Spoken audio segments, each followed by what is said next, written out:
is getting hectic out here now. Intentional If left-right you look if you so if we you can see the if you mullet. hear if you hear some strange noises, it is rain on the roof, but it is what it is. It We'll is. persevere through it. We'll persevere through it. I have to admit, the background noises in your place, even though you live right next to a runway, I rarely see it coming, or I rarely hear it coming through. Now that's good. That's good to know. So how's it, bro? Checking all the angles with old pipes, eh? Episode number 4. Yeah, Jeez, like getting there, eh? Getting there. Are you at getting there least this slowly time? but Are you surely. at least this time when you upload the video? Just remember to upload the checking all the angles with pipes intro there, eh? Yeah, my It's what editing left a bit to be desired. like I said, bro. You haven't been very tech savvy the last week or so, eh? So, But let's leave it there. Let's leave it yeah, there. I promise to improve. But Good. I think to start, and just so we know, I managed to secure tickets for myself and Marika to SA versus New Zealand at Twickenham next year. Oh, happy 3-year Unreal. anniversary of being world champions as of Being the number yesterday. one world Yeah. champions. Yeah, it was a beautiful day. Celebrated. I saw so many Facebook posts. It was actually quite lekker. I'll have a Uh, look this weekend. I also celebrated. Only one more year to go, and then we need to do the same so that we can keep that status. But yeah, What's that? Is that a brandy? it might be. It might be. So, we going into a nice time of the year when our BOKKE team is over the ocean or over the seas or In my neck of the woods. in your neck of the woods there, end of year tour. SA versus Ireland. Yeah. Yes, please. Number uno, Yeah. numero uno, number one Ireland versus the world champs. What The only number thing are that I we? can say, we number 3. Oh, are we currently 3? Okay, cool. Yeah. Unfortunately, but look, a win over the weekend would probably propel us a little bit. But yeah, really, it's going to be I think it's going to be a slobber knocker. It's going to be wild. They've started with the one we want to see. Okay, well, actually, I lied. The one I want to see is France, just because of all the hullabaloo around it. But I think the one that's really whet the appetite of the purists is this one against Ireland. So just to add to it, a little bit of research before our chat. Ireland, Yes. we're playing them at the Aviva Stadium. Kickoff Yes. is 5:30 p.m. my time, 7:30 p.m. your time. I wanted to ask, Um, what is the time there? Is it Central European time, or because that's what I wrote down. Kickoff at 17:30 CET. I was just I accepting that actually it's don't know. Central European time. I don't know. I actually don't know. I think it's just UK time, eh? I'll check. Okay. Okay. No, For lekker. for our viewers, leave your leave your answer in the comments. 100%. 100%. Comment on that, guys. We need to know because John clearly doesn't know his own time zones. Yeah, So, Aviva Stadium in Dublin, eh? Oh, yeah, the guineas are gonna be flowing. they will be for sure. Do you want to know interesting stats about Ireland and their home record of late? Yeah, definitely. So Definitely. they've won their last 9 home games, Okay. and the Springboks haven't won there since 2016. Correct. Yeah. That is true. That is true. Um, just another quick one on the Aviva. Capacity is 51,700, eh? So it's Yeah. only 300 less than Kings Park, which is a interesting stat because it's on my papers book on the previous page. I'm like Yeah. capacity 52 and then capacity for Aviva 51,700. So that's quite lacquer. That's a big stadium, eh? It's a big stadium. Okay. Also, just to keep on the Aviva theme for a few more seconds, Yeah. do you know that SA versus Ireland was the very first rugby union match that was played at the Aviva Stadium?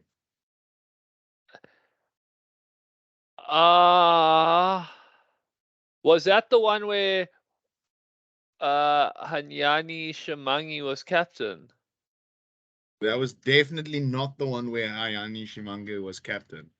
Definitely not. I think it was back in 2010, when the stadium opened, or something like that. And the boys in green and gold put 23 past Ireland, and they could only muster up 21. So we actually won the first game they ever played in the stadium against them. That was a very nice little factoid there. Thank you very much. No stress. So I'll also just throw this in there for the Gears. Played there 4 times. We've won twice. Ireland have won twice. Okay, so it's almost like a bit of a mini decider. Oh, you could call it that, or a best of 5. You know, like a FIFA best of 5. Just taking it to the last game, seeing what's going to happen there. But the last time we played there in 2017, we got absolutely smashed. 38 points to 3. 38 points to 3. 38 points to 3. This was the start of the end of Alistair Coetzee. Oh yes, I do recall that. So on that note, actually, with us only scoring 3 points, and maybe just to give a bit of something towards Saturday, 14. Oh no, wait. Out of their last 9 home tests, no team has scored more than 7 points against them at home. What, really? Yeah. Yeah, if that is correct, that is a stat. That is some How is solid that for a defense. stat? Yeah, I did not know that. Yeah, and to put it on to add to that, so the piece I was reading, not only did they have that stat for their defense, they were also the top point scorers in the last 6 nations. Okay. So I think it's going to be a physical encounter of note come Saturday, because the Irish, they're proud and they're hard effers. No, they are. They are. Look, I mean, they proved against New Zealand that they can do the physical thing quite well. Yeah. So I mean, if we look at SA versus Ireland, in total there has been 26 tests, I think it is. South Africa have won 18, Ireland have won 7, and there's been 1 draw. Of those 18, Good record. Yeah, of those 18, South Africa have won 9 at home and 9 away, where Ireland have won 6 at home and only 1 away. And then the draw was also in Ireland. So that's the head-to-head record there. So I mean, it's heavily in favor of South Africa, but we haven't faced an Irish team in the type of form they are now in a long time. With their tails up, you're right. Yeah, we haven't faced them in this. This is the first time we're facing them as a world number 1. Yeah. So it just adds to the spice of the game. They're going to want to try and show that they're ready for next year's World Cup by getting one over the world champs. But yeah, I think it's going to be a very enticing encounter. Definitely. And on that note, so just before I get into my point, the lightning behind you is a treat to watch. It is so cool. It's quite insane. Yeah. But getting to my point, so I watched the press conference with Sexton earlier. Oh, yeah. And that's exactly what he alluded to. He said that they want to use Saturday's game as a bit of a benchmark for their physicality leading up to the World Cup. It's amazing how as at least in my case, as I've got older, when I was younger, it was like international rugby. Each international test was like the be all and end all. But now, as I've Yeah, got older, there's like pictures within pictures or stories within stories. Like the 100%. the focus on the World Cup, especially a year out or less than a year out now, it's huge, Oh and yeah. that's Oh, yeah. exactly what they're looking to do with the game on Saturday. Because I mean, if you look at previous World Cups, I think the two previous World Cups, Ireland have gone in good stead, and a lot of people said they peaked too early. So Yeah, this is going to be important for them to show that yes, they are still busy in their peak and continuing with their peak. Um, but for us, I think it's going to be a good yardstick to see how far we've come this season. yeah. Like in our previous episode, or when was it, in episode 2 or whatever, we said it's been a very up-down season for the Boks. So let's see. This is going to be one of the bigger tests that we're going to have. Absolutely. Yeah, and I mean, in terms of their squad, I think they are very much at that stage where their squad is a team of up and comers, guys looking to make a name for themselves. Whereas I think our squad is a lot more settled on a global scale. Um, I think maybe from my own perspective, with the way I followed Irish rugby, I know in the past I've tended to know their side a bit more, their outfit a little bit more, but I am keen to see how they do. Uh, yeah, I mean Look, I think Sexton's leading them, and he's in his last autumn series, uh, according to reports and what was said in the comments. very So I think possible. he's got a point to prove. I mean, I noticed some graying on the side of his head, so the man Yeah, is but don't old. don't come here with graying on the side of your head, because I'm already also starting to do that, and I'm not Johnny Sexton's agent. Are you getting some grays, eh? Just give us Yeah, another bash of that mullet before you lose but it. you can't see it, bro. I'm not gonna put my face into the thing there. It's Um, fruitful. I can see. I promise you, you can see it. oh You no, of course you can. can see it now. No, definitely. But yeah, no. So after on the weekend, it's going to get snipped off. Got a my sister's wedding next week, so I've been asked to please remove the excess that I have at the back. So the party at the back isn't going to be no more. But such It's is just going to life. be an all-round party for family. Yeah, we'll see what happens. But yeah, getting back to the Ragas though. Uh, um, look, it's Ireland's team is very settled at the moment, actually. So their backline is quite settled, from Johnny Sexton to what's his name? I'll tell you now. Gary Ringrose, I think. Or yeah. So from 10 to outside center, they're quite settled. And then their forward pack is very settled at the moment. They've got a very spicy forward pack, which is going to be I think it's going to be a big test for us. It's going to be quite a hard-hitting affair up front. do Their they forwards match are, us? Do they match us for size? Do you think? oh yeah, definitely, definitely. They've got some big boys in that forward pack. It's one of the teams that do definitely match us physically. There's no doubt about that. I just want to bring up the uh the starting lineups, just so for anyone that does tune in, they can have a little look see. Um, yeah, well, weight wise, what do you think? I mean, Sure, wait. They've got big locks.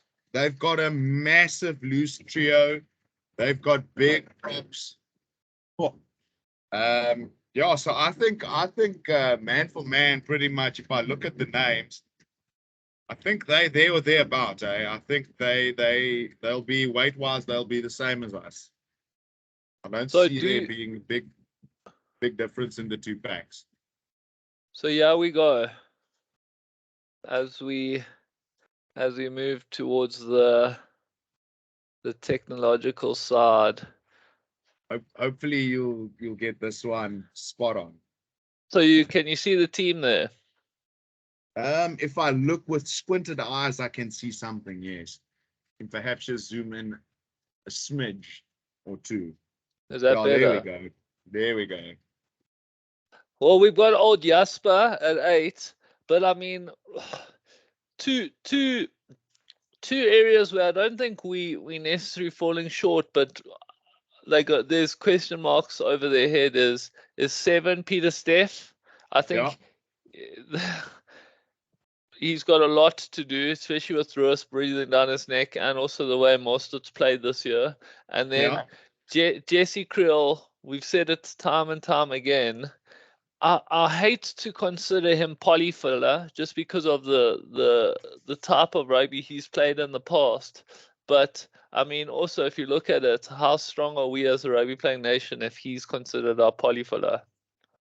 Yeah, no, definitely. Look, there's going to be a lot of discussions about the SAA game where Henku van Wyk from the Lions is going to, in all I heard about him. probability, start at outside center. There's a lot of noise about the Lighty, so let's see what happens. I think he could be one to earmark for the future.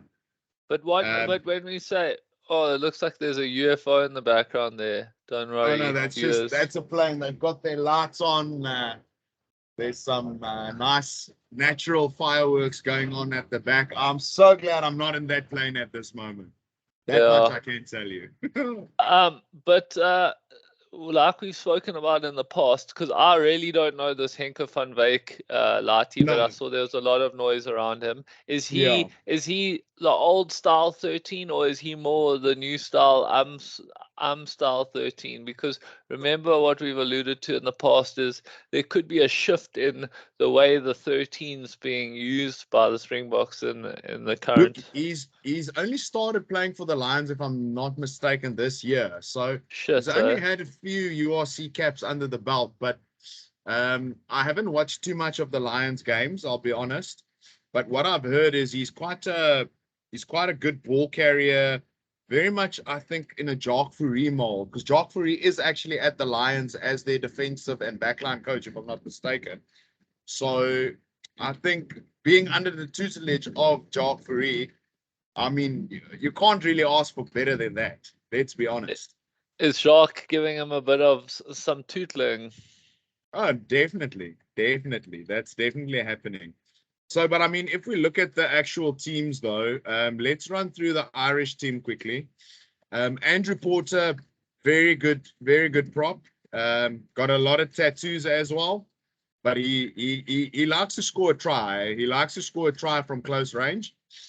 Dan Sheehan, very solid hooker. And then you've got the man mountain that is Tad Furlong. That is a big ball carrier. He just gets around. He's very much boy. Like France. Very much like France before Malherbe. Then Tag Byrne and James Ryan in the lock department. I'm looking forward to the lock battle. I'm going to be very honest. That's going to be very spicy. Mouth-watering. So, yeah, that's their locks. Then you've got Peter O'Mahony and Josh van der Plee on the flanks. Both excellent flankers as well. And then the battle I'm looking forward to the most, though, is Kalen Doris and Jasper Wiese. How old's Kalen? Do you know? He's young. He's still young. I think him and Wiese might be close to the same age. But I mean, we saw against New Zealand the quality that he has, the ball carrying ability, the hands, the heart. It's going to be lovely. It's going to be so nice to watch.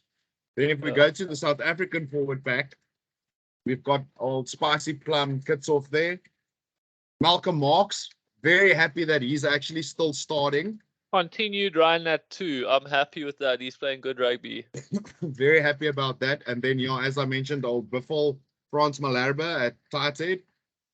Eben and Lewitt, they've been sensational this year when they've locked together. And like I said, the battle with Tag Byrne and James Ryan is going to be an interesting one to watch. Then our flanks, Sia, he's been in great form this year. Also the captain. really coming And into then his own as a rugby player. I think he's got a good few years definitely, left for the Springboks as captain. I think he's going yeah, to cement his legacy, in my opinion. yeah, we can only hope so. We can only hope that he continues on this upward trajectory. Trajectory. Trajectory. There we go. Then Peter Steph, he's gonna have to prove a point this weekend. If there is ever a game to prove a point, it's this one or against France. But for him, I think it needs to be both, to be honest. And then, like I said, old Jasper Wiese at 8. Old Jas still, The form forward for us probably this year. look, still has the record of not losing a test match when starting this year. So that is a good omen. Let's hope he can continue that. Yeah. But I'm really looking forward to this forward battle. I think it's very well matched up on all fronts. So, yeah, that's going to be brilliant.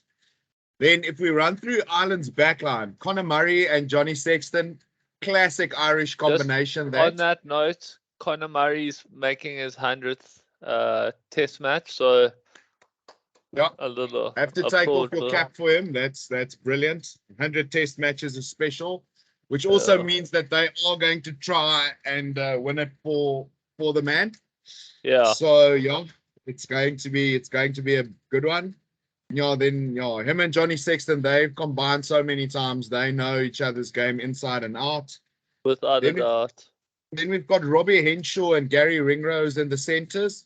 I mean, they've also very settled in their center combination. Then on the wings, we've got Mac Hansen and then Robert. Oh, I want to say it's Balloon Kuhn. I think it is, and it's only Balkani. It's definitely Balkani because he's Bilal Khan. I'm pretty sure it's Balloon Kuhn, but I mean, we'll hear what the commentators have to say, because we all know if there's going to be Irish commentators, Louis de Jager will be Louis de Jager as well. So it'll be interesting. And then Hugo Keenan at fullback. He's very settled in that position at the moment. He's been playing some wonderful rugby this year. Then I take it back. You know what? Having now sat down with you and looked at the side, I think my comments earlier were a little bit misinformed. So I do apologize. The Irish team does look a lot more settled than I believe they were. Yeah, no, they're very settled at the moment. Then you're coming to the South African backline. I mean, Jaden Hendrickson and Damian Willemse, I like their combination. I think Jaden has grown into that position, as we've mentioned previously as well. He has. And this is going to be a good test for him going on this end of year tour, experiencing the actual different styles of the European teams on their own home patches. And it's good to see old Damian Willemse back after that injury that he had in the rugby championship. His old concussions or whatnot. Yeah, so it's good to see him back. I'm looking forward to seeing him at 10 again.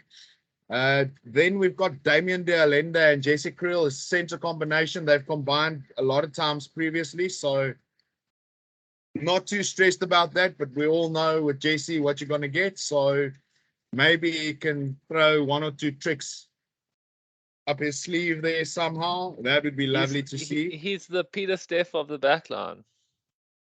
Well, yeah, he just needs to do what he does. I think we've got enough X factor in this backline that JC just needs to do JC on Saturday. Actually, very well put. Very well put. We do have a lot of X factor in this backline. Because I mean, now look at this back trio combination we have. You've got Makazole Mapimpi on left wing, Kurt Lee Orensa on the other wing, and then the man, the myth, the legend back in the team, Cheslin Kolbe at fullback. Yes, we have been wanting to see something like this for such a long time. Put Billy on the bench, that's fine. Give us someone that can tackle and has heart and can kick and can step and has got so much X factor. It's actually a joke. I'm very Okay. much looking forward to seeing him there. So now that we've said the back line, and let's quickly run through the replacements because I want to pose a question to you.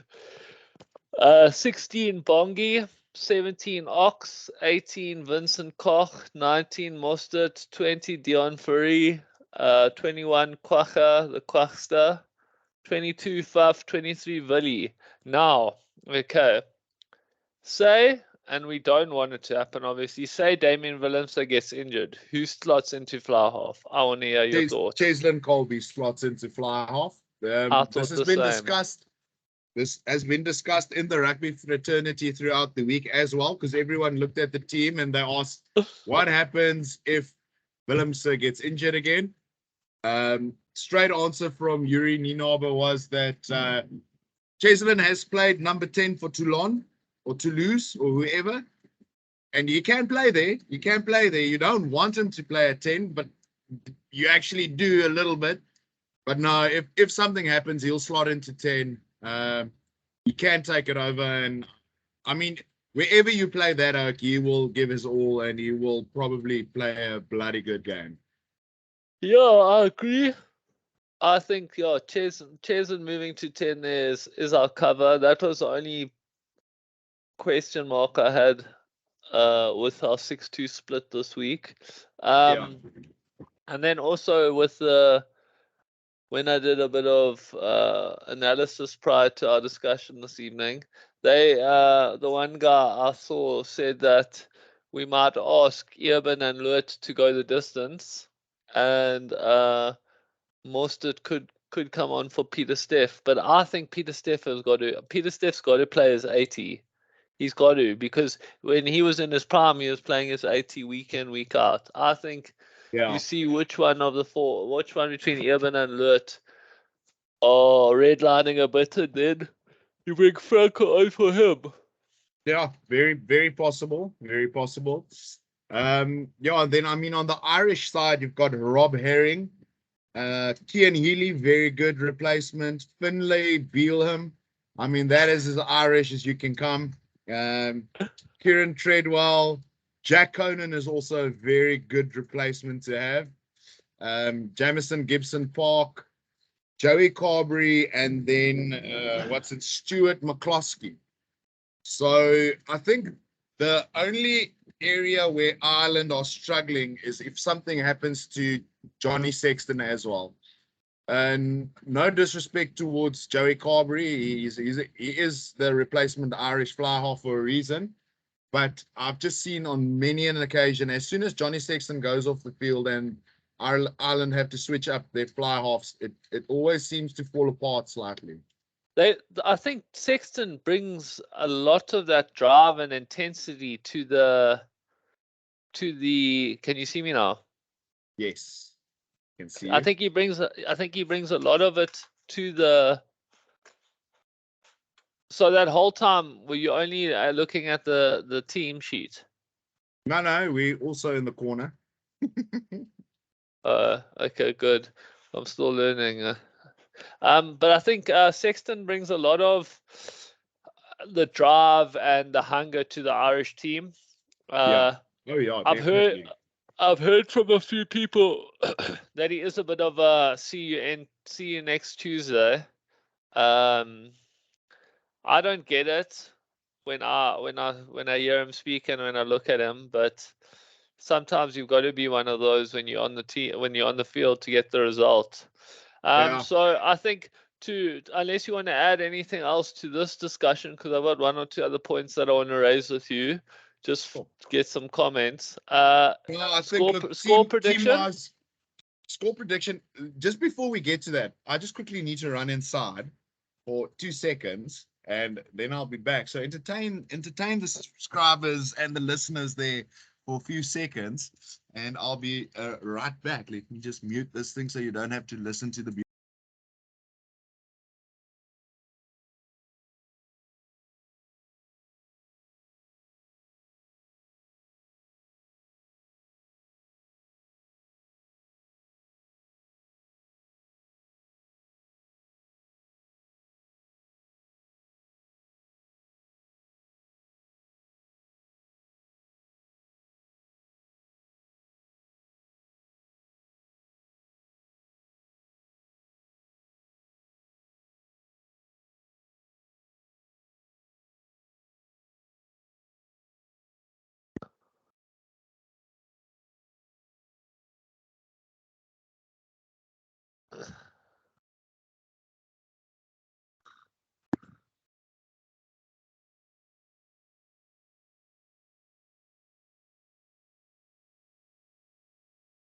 Some big hits. Some big hits. Yeah, let's give them one more. Oh. Oh. Oh, Crunching. Farrell. Oh, and it's so nice because it's on Owen Farrell. You just You love to love see to see it. it. Just love to see it. That's just a Oh, good hit. oh, Oh, spine shattering. we can watch that all day. 100%. All right. Hit me with your music there. Let's do some So predictions you score said. prediction. So everything we've discussed now. Oh, last thing actually two. No, we still got before we do score prediction. Gert, you there? I'm losing you a bit. I'm with terrible. I'm not gonna lie. You there? You there? Sorry for those watching. We're having a bit of technical difficulties due to the electrical storm.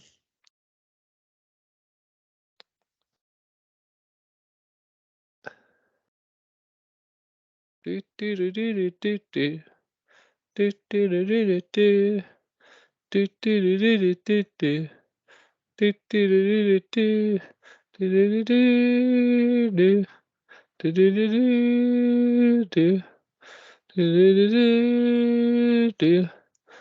do do do do do do. Arriba. Let's see if we can get the man.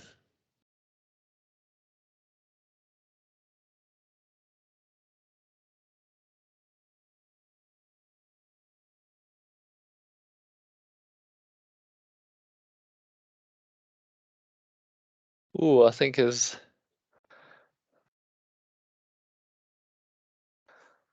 they could have been hit with some serious.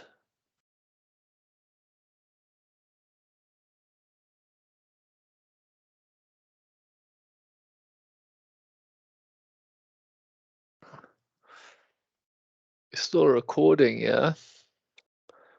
So we'll go back to that video.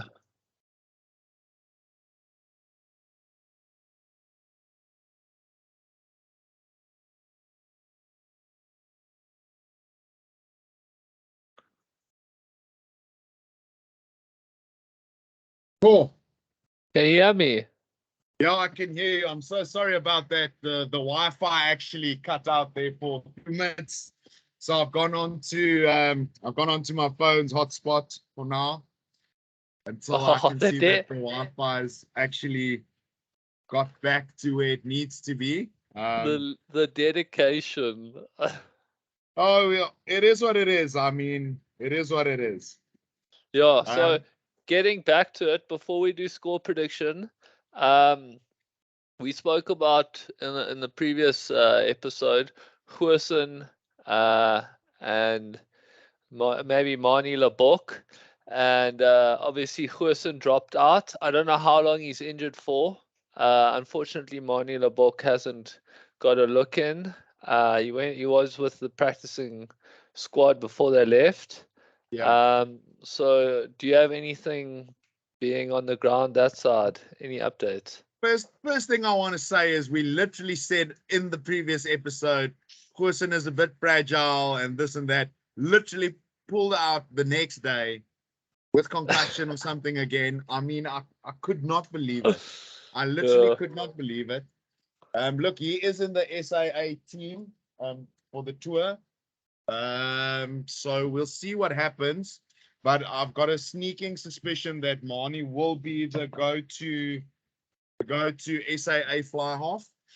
And then there's also another Stormers recruit, as I understand, Sasha Ngomazulu, who is also a fly half, and he's also in the SIA squad. So that's interesting. We said we didn't know who the other guy would be. Now we do. So yeah, let's see what happens. I think, like I said previously, the SIA games are going to be quite interesting to watch. Yeah, for sure. Let's see what the guys have in the tank. Yeah. It's vitally important now before next year that we actually do know what we have in the fly half ranks.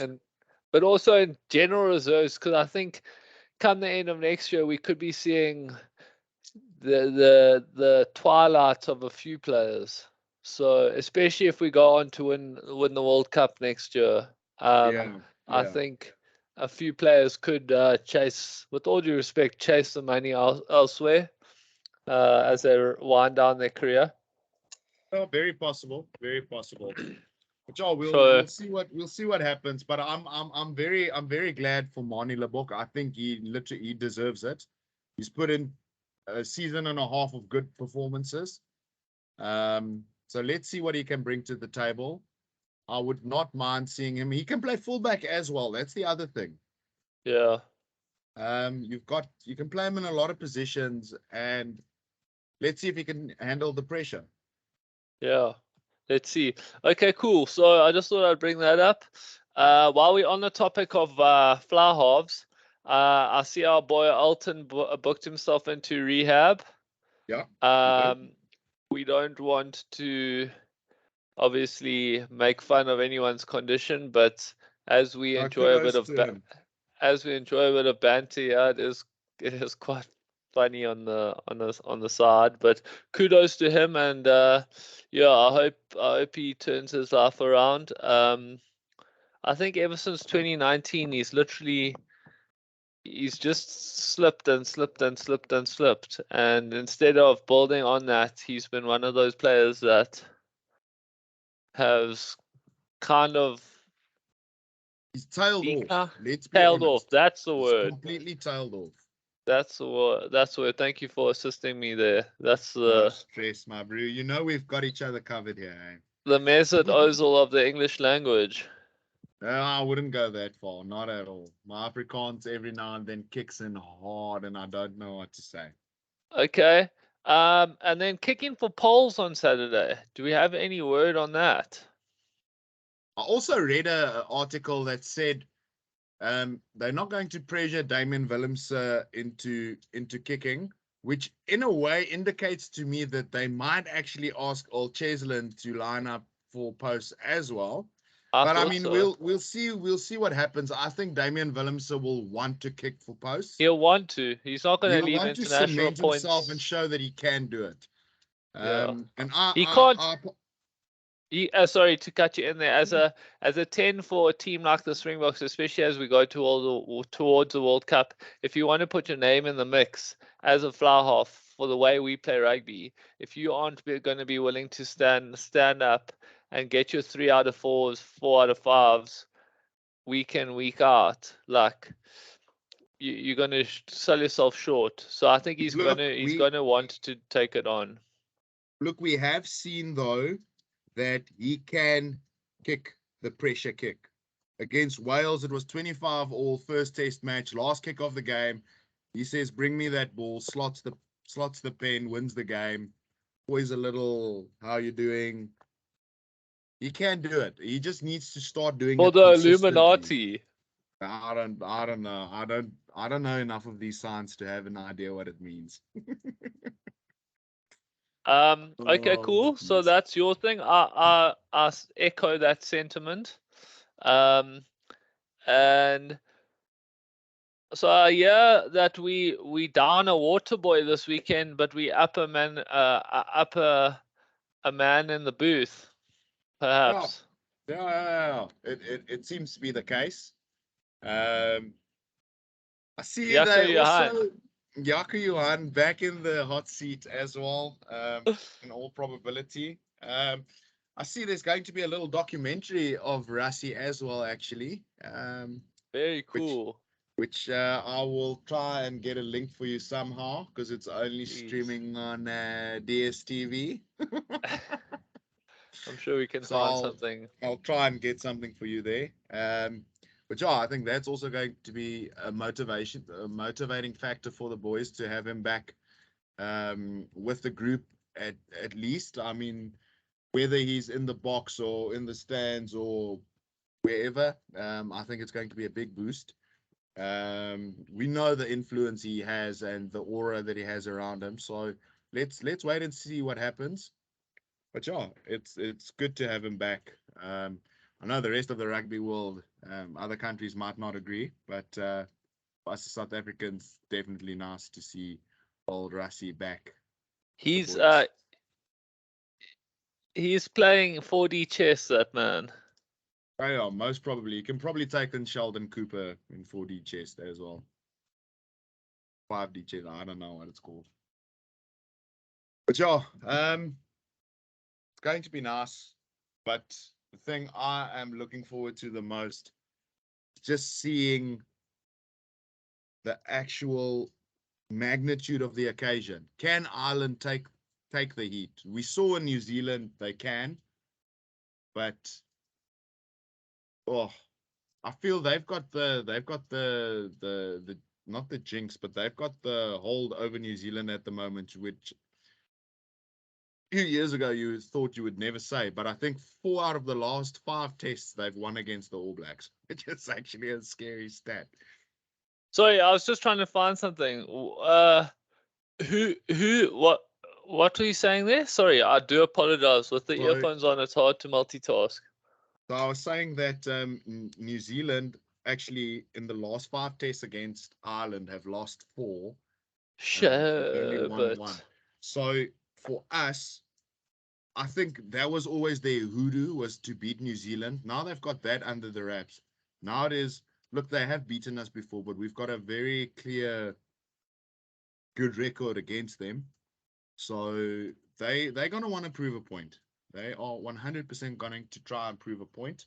So I just feel it's going to be so nice to see what is going to happen. So I think the physicality is going to be something unreal. It's gonna be And dogged. it's going to be very dogged. So yeah, I'm just looking forward to it. I'm just looking forward to some BOKKE Ragas again. Let's tie a bow in it and give me your score prediction. Sure. I haven't thought long and hard about it at all. I'll be very honest. I want the Springboks to win. I feel it is going to be a tight game, which is normally the case against Ireland. Especially Northern Hemisphere. Yeah, especially with them being number 1 and they're going to want to try and prove a point.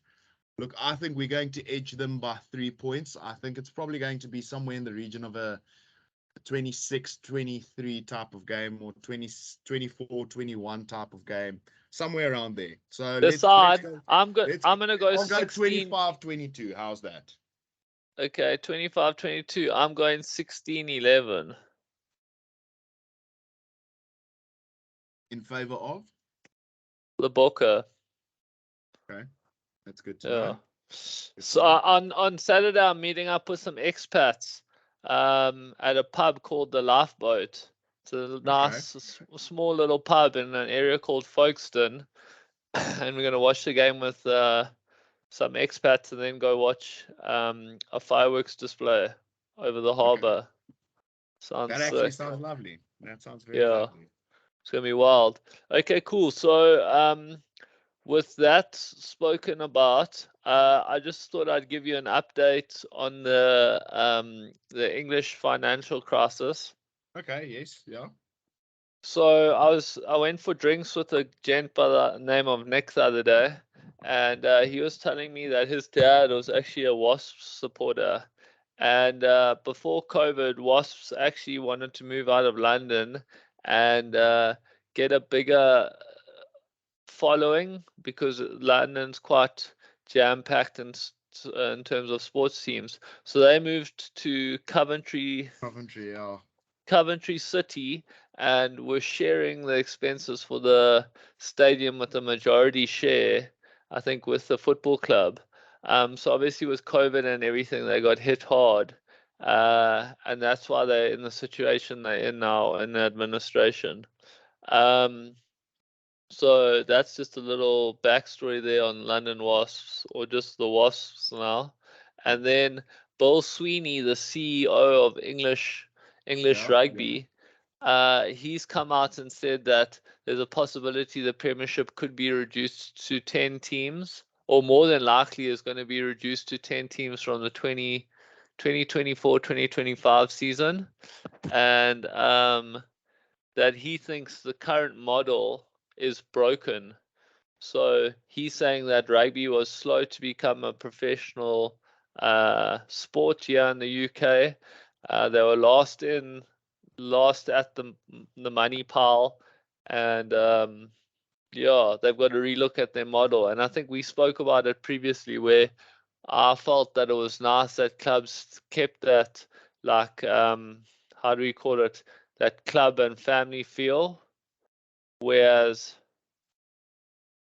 are you there? Sorry, I'm back. Yeah, sorry, switched to my Wi-Fi because the weather has calmed down. So Okay, good. everything Yeah, is back to normal. I was saying that I think it's nice that the clubs have all want to stick with. Are you there? Yeah, I'm still here. Oh, okay. Your screen's just a bit slow. They want to stick with Still that here. whole All the way. revenue generating model, but I think as Paul Sweeney says, all the clubs are coming together at the end of the month, and I think they're going to relook at the model and try actually get investors to take over the clubs.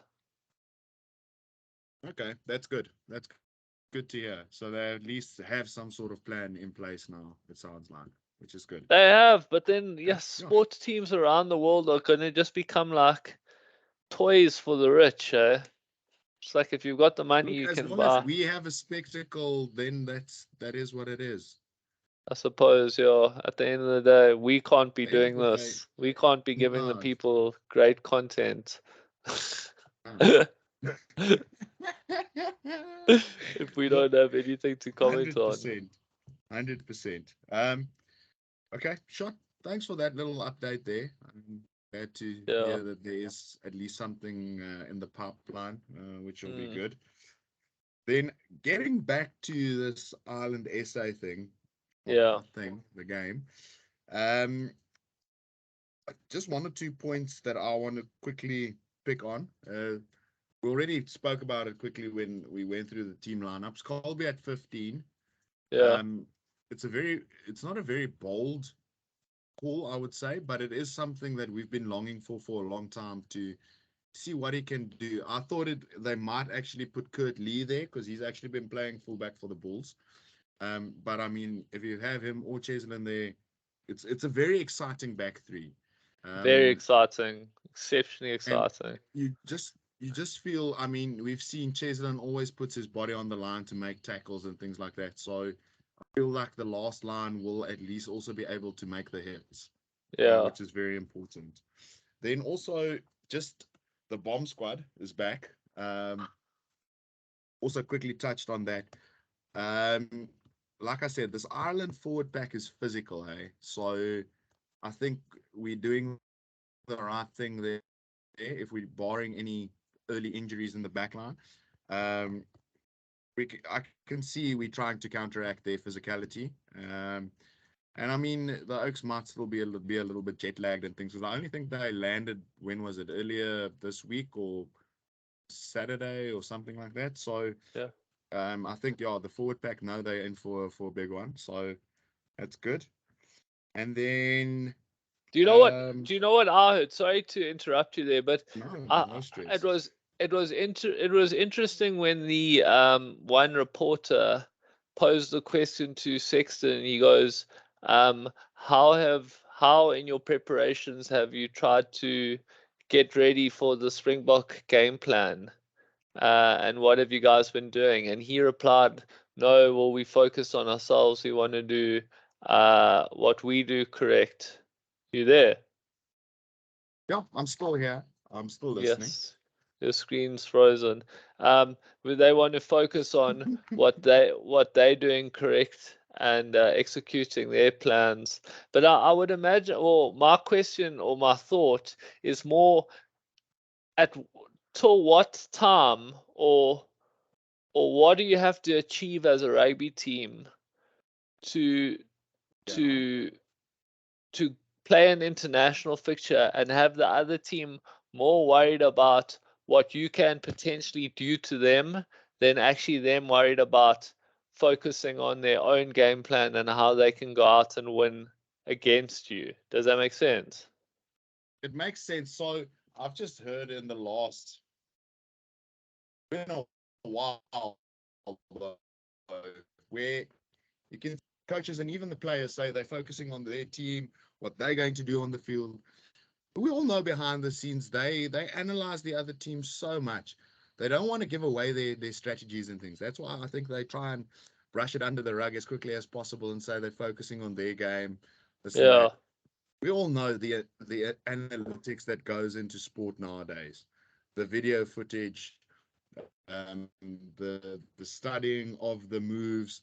I mean, if we look at old Squidge on his analysis, I mean, if he's doing that, you know that these international teams have guys sitting there going through that footage of the team, the plays they run, how to negate all of those type of things. So yes, they will concentrate on their own game, but they dare have a plan to counteract what the other team will throw at them. But so then maybe I need to add to my question is, when does a team become good enough? Is it winning consistently, where you look at a team and you go, okay, well, we've got to be prepared for what they're going to throw at us? Because, for instance, if South Africa went and played the USA this weekend, we would just be worried about what we do and executing what we do well. We would literally be I would think we would take what they do. Yes, we would do analysis, but we would take what they do very lightly. When does a team, and I don't think this is generally for this game in particular, it's more of a general question. At what stage does a rugby team become one that you have to do a 60-40 in terms of what they can throw at you, and how do you counteract that? Like, I can just think of that New Zealand team over that decade where week in, week out, they were delivering it, and it was, how are we going to counteract what they throw at us? Whereas your prep, in your mind, this is more just us chatting, and what would you say? Is it consistent wins? Like, for us, we're going to Ireland, and they've won 14 out of 16. So yes, we play a physical game, but why aren't we discussing them as what they could do to us? Well, we're not discussing. It is actually one of my points that I want to come to still. But look, I feel you start looking at how you can counteract the other teams. Like you said, if they keep on winning in any type of situation, because I mean, we had like you mentioned, the New Zealand team between 2011 and 2015 that were just scraping. Even though they looked out of the game, they just found ways to win it. And I think that's when you start asking yourself the question, like, how do you counteract that massively, you know? But in terms of where Ireland is and where South Africa is, I think world rugby has just changed so much in the last 3 years, where the teams are just so much closer. And I believe it's because the teams have 100% know exactly against which team, how they're going to play. Yes, everyone will play their own game, but you do definitely vary your game slightly, mainly in defense. Your attacking patterns are your attacking patterns, but your defensive patterns is where you either vary it sometimes to suit a certain game style of the other team, or you just stick to what you know, and then you try and read the game. I don't know if that makes sense, but look, that's a very good question. I actually don't know how to answer that in full. I'll be honest. Yeah, and I didn't expect an answer now, and it's maybe one you can sit on for a while. But I was just thinking about it. Like, I know, because whenever especially since we won the World Cup, whenever we go up against teams, it's like, oh, we know what the Springboks can throw at us, and that's how our team's going to curb what we throw at us. But what was the point, Or how did we become that team where that becomes the situation? Is it winning a World Cup? Is it winning consistently? Like, what is the big thing? And it might be too broad a question. Might be the whiskey.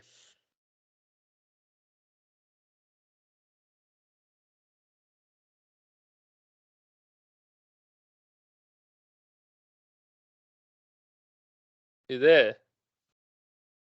Oh, the phone will have to do now. I'm not going to disconnect from it again. No worries, Sorry it's about fine. I that. don't think we've got too much longer. I've got ironing and an Okay. Arsenal game to get ready for. Nice. So yeah, look, that's it. I'll sit on that and I'll think about that one a bit. And yeah, that very good question though. Very, very good question. But yeah, my long and short of it is I feel each team works hard on what they need to do themselves, but there's definitely you do worry about what the other team can throw at you. No doubt about it. No doubt about it. But just to clarify, in case we do get a commenter or someone to throw in there, just to clarify, when does the majority of your prep work become about negating what the other team does? You know what I mean? I know you always prepare for what they do. I don't think it ever. I think you're I don't think you ever prepare harder for what they're going to throw at you than what you need to do. To be honest. Ooh, I don't know about that. I mean, like I'll go back to that example. South Africa plays USA this weekend. USA, sure as shit, are going to try their best to disrupt the maul, disrupt scrum time, even though they probably don't have the skill, the size, the knowledge to do so. They'll like that's where they might see their in. So I do think that teams would do that, but sit on it, then let me know. I'll have a little think about it. Yeah. What's it? And do you have any more points from your side? Look, the only thing that I wanted to mention as well is just the Irish interplay and the enterprise that they have. So we saw against the All Blacks that their forwards are mobile, they've got good hands, they interlink with the back line seamlessly, and they just look like they know what to do in what situations. Their defense is very good. So yeah, I think it's a really spicy encounter, and I'm really looking forward to it. There's going to be so much happening, I think. It's a different island that we've faced in a long time. They're coming with a lot of confidence, but hey, I still think the Boykies have a point to prove, and they will try and prove that point over the weekend. I would love a clean sweep this autumn. That's one thing I will say is I haven't really given too many hoots about it in the past, but leading up to the World Cup, I would love a clean sweep this autumn, and I think it's something that Rassie wants to do. He wants to put some nerves in the camp. Yeah, because I mean, the Northern Hemisphere is on quite a high at the moment. Let's be Yeah, honest. They've done well in their autumn series tours and whatnot, or whatever it's called. I don't know. The summer tours. summer tour. I don't know. But yeah, Get it's it it's right, man. it's. Come on. I only know the South African seasons. Come on. So Uh, yeah, it's going to be crucial for us to try and peg them down. I think the rest of the Southern Hemisphere as well. They all want to hit these oaks hard, because some of them did have poor tour incoming series in June and July. Is that better? that's So better. so yeah, I think the Southern Hemisphere has a point to prove. Yeah, so let's see. Just a quick little one on the match officials for this weekend. We've got Nicola Amashukeli from From Georgia Georgia, yeah. as the ref. He's refed a few of our games in the last year. I don't mind him. His communication isn't too bad. Then as the assistant referees, we've got the much talked about Mathieu Reynal from France. And then same as the game against Argentina, we've got Andrea Piardi from Italy as well. And then the TMO is Stuart Terhigi or something like that from England. Yeah. So, yeah, very experienced TMO. He sounds very British. Yeah. So hopefully we don't need them too much. Yeah. Look, we need to go out there and prove a point over the weekend. I think it's very important for us to get off to a good start because Ireland have been on song in the first 10 minutes in their last 3 test matches against New Zealand. They started like a house on fire. We need to douse that fire early on, get that stadium quiet and hit them hard.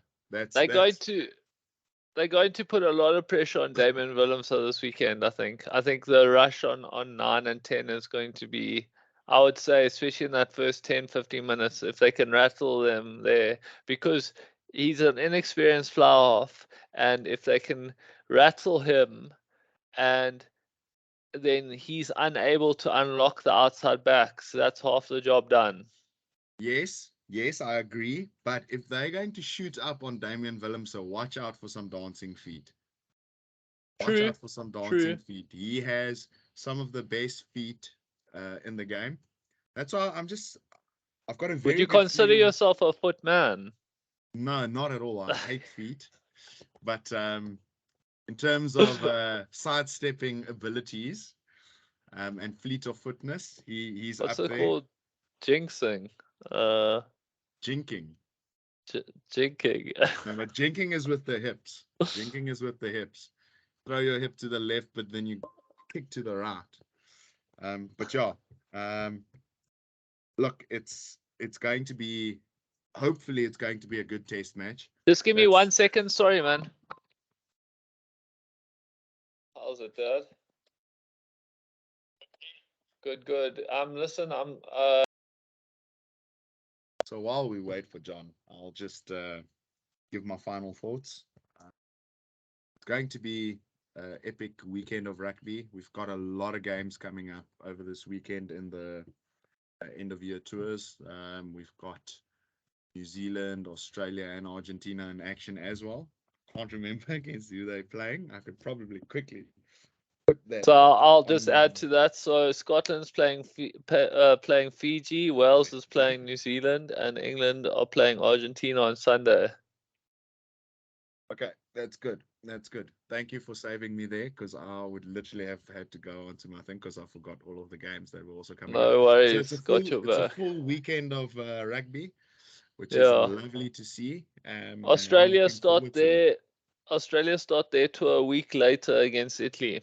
Well, they already started their tour last week against Scotland, scraping through by a point. Oh, so they've got a week off. Indeed. Okay.